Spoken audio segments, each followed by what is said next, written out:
இதில் இறங்கிட்டோம், வெற்றிகரமாக முடிச்சுட்டு கூட நின்றுக்கலாம். ஒரே ஒரு மாதம் சம்பளம் வாங்கி நின்றுருக்கோம்.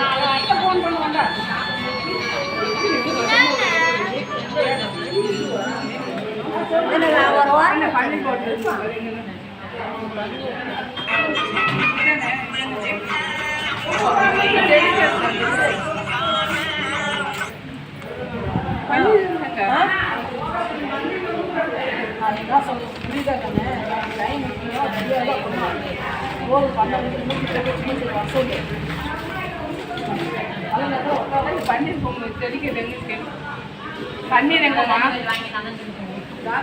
அது நேரத்தில் வேறு மறுபடியும் பிடிச்சிட்டு எல்லாம் ரெடி பண்ணிட்டு இருக்காங்க.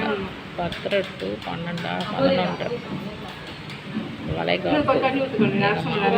பொண்ணுடைய மருமகளுக்கு வளைகாப்பு. தாய்மாமா பொண்ணு, அந்த பொண்ணு தான் தாய்மாமா பொண்ணு.